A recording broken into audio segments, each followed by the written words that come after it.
Imagina esto, alguien tiene una idea que suena absurda, todos se burlan, pasan los años, y resulta que estaba en lo cierto. Pero hay un detalle inquietante, lo que pensaba que era la razón correcta, en realidad estaba completamente equivocado. ¿Cómo puede alguien acertar, estando equivocado? Hoy vamos a explorar uno de los fenómenos más extraños de la historia del conocimiento, teorías correctas, por razones equivocadas. Desde el inicio de la humanidad, hemos tratado de entender el mundo con las herramientas que tenemos, intuición, observación, creencias y, muchas veces, imaginación.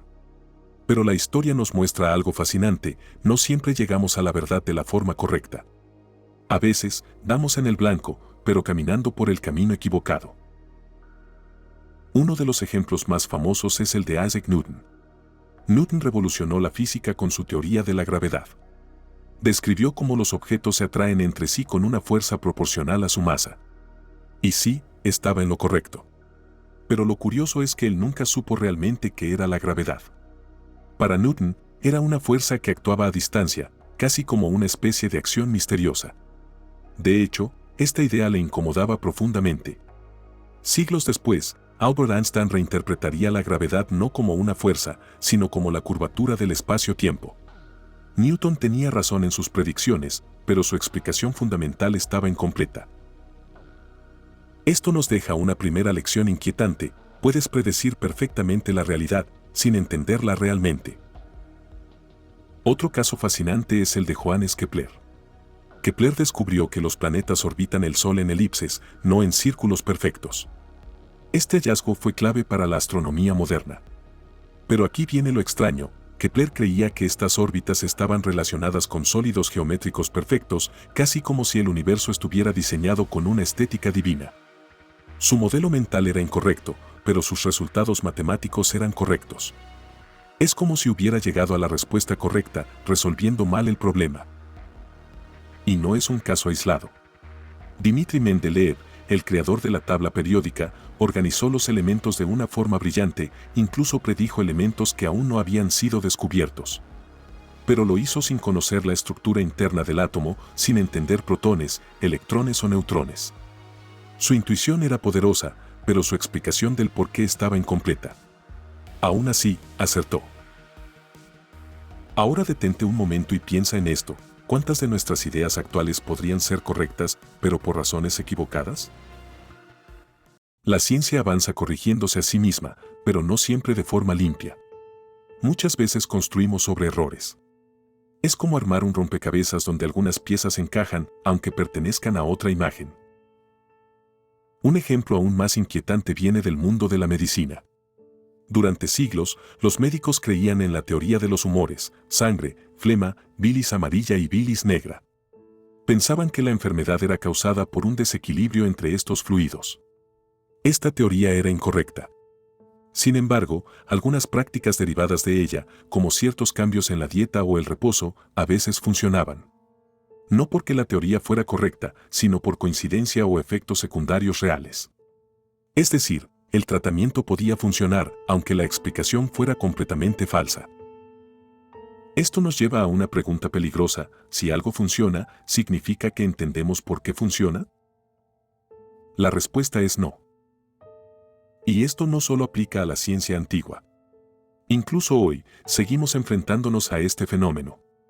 En inteligencia artificial, por ejemplo, muchos modelos funcionan increíblemente bien, pero no siempre entendemos exactamente cómo llegan a sus conclusiones.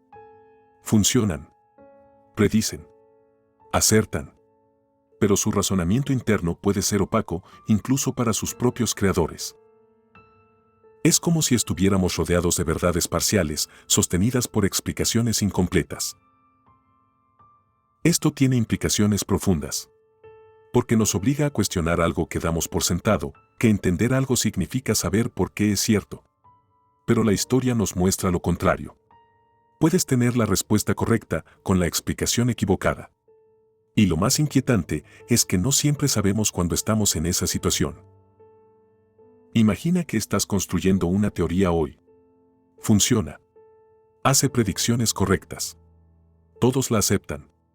Pero dentro de 100 años, alguien descubre que la razón que la sustentaba era incorrecta, y aún así, los resultados eran válidos. Eso significa que ahora mismo podríamos estar viviendo en una ilusión de entendimiento. Este fenómeno también revela algo fascinante sobre la mente humana. Somos increíblemente buenos encontrando patrones, incluso cuando no entendemos completamente lo que vemos. Nuestra intuición puede adelantarse a nuestra comprensión. Y aquí es donde la historia se vuelve casi filosófica. ¿Por qué entonces surge una pregunta inevitable? ¿Qué es más importante, tener razón o entender por qué tienes razón? Si tienes razón pero no entiendes, ¿realmente sabes algo? Y si entiendes perfectamente, pero estás equivocado, ¿de qué sirve? Tal vez el conocimiento humano no es una línea recta hacia la verdad, sino una serie de aproximaciones, donde a veces acertamos por casualidad, intuición o incluso error. Esto también nos hace más humildes, porque nos recuerda que nuestras teorías actuales, por más sofisticadas que parezcan, podrían ser vistas en el futuro como versiones incompletas o incluso equivocadas en sus fundamentos. Y sin embargo, eso no significa que no sean útiles. Porque aquí está la paradoja final: una teoría puede ser incorrecta y aún así cambiar el mundo. Newton estaba incompleto, pero llevó al ser humano a la luna. Kepler estaba parcialmente equivocado, pero ayudó a descifrar el movimiento de los planetas. Mendeleev no conocía el átomo, pero organizó la materia de una forma que aún usamos hoy. Entonces, ¿qué estamos haciendo realmente cuando buscamos la verdad? Quizás no estamos descubriendo la realidad tal como es, sino construyendo modelos que funcionan lo suficientemente bien como para avanzar. Modelos que, con el tiempo, serán reemplazados, refinados o incluso corregidos. Y tal vez, en este mismo momento, tú y yo estamos usando ideas que creemos entender, pero que en realidad son solo aproximaciones convenientes. La próxima vez que escuches una explicación definitiva, pregúntate esto: ¿es correcta o simplemente funciona? Porque la historia ya nos ha demostrado algo inquietante. A veces, la humanidad avanza no porque entiende el universo, sino porque, por alguna razón misteriosa, logra acertar. Y eso cambia todo. Si este tipo de ideas te hacen cuestionar la realidad, dale like, suscríbete y activa la campana. En este canal exploramos esas preguntas que incomodan, pero que no puedes dejar de pensar. ¿Y tú qué crees? ¿Cuántas de nuestras verdades actuales están sostenidas por razones equivocadas? Déjalo en los comentarios.